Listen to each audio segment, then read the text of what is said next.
আমার পরেও প্রধান বক্তা যিনি আছেন তিনিও কোরআনের কথা আপনাদেরকে শোনাবেন। আরে ভাই একটাবার ভাবেন আলেমরা কেন এত কোরআনের কথা আমাকে আর আপনাকে বলে? কারণ কোরআন এমন একটা সম্পদ, পৃথিবীতে এর থেকে বড় কোনো সম্পদ আর হতে পারে না। এ কোরআনটা ছিল কোথায়? আল্লাহ বলে আমার কোরআনের কাছে জিজ্ঞাসা করো, কোরআনই বলে দেবে ও কোথায় ছিল। কোরআনকে জিজ্ঞাসা করি আল্লাহর কালাম, আমরা হতভাগা গোলাম আজকের তোমার কাছে এই দুবরাজপুর থেকে জানতে এলাম, বলো তুমি ছিলে কোথায়, কেন তুমি এখানে এলে, কবে আমাদের কাছেতে এলে?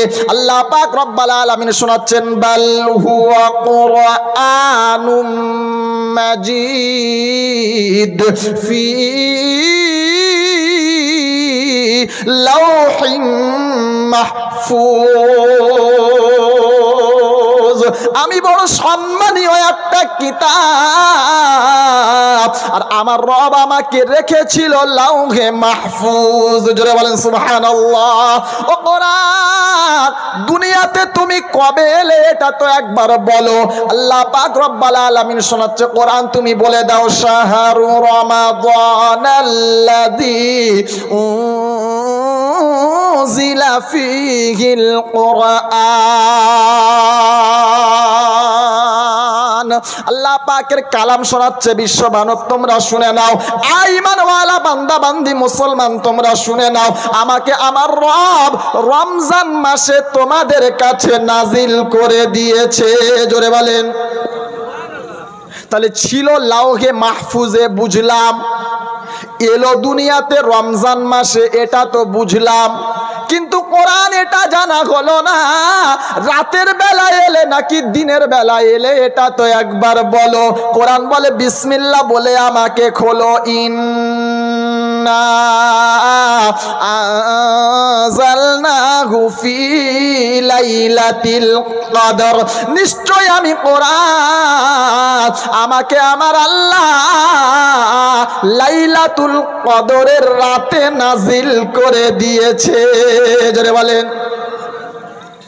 তাহলে কোরআন ছিল লাউহে মাহফুজে, ওখান থেকে আল্লাহ দুনিয়াতে পাঠালো রমজান মাসে, রাতের বেলা লাইলাতুল কদরের রাতে কোরআনটাকে দুনিয়াতে পাঠালেন।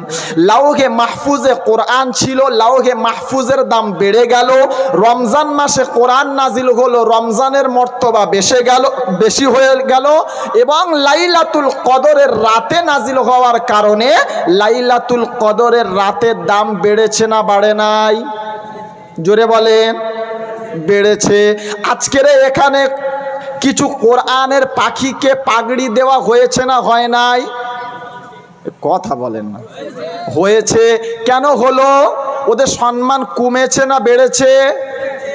বেড়েছে। কেন? এ কোরআনটাকে তারা নিজেদের সিনার ভিতরে রেখে দেওয়ার কারণে তাদের সম্মান বাড়িয়েছেন কে? আল্লাহ।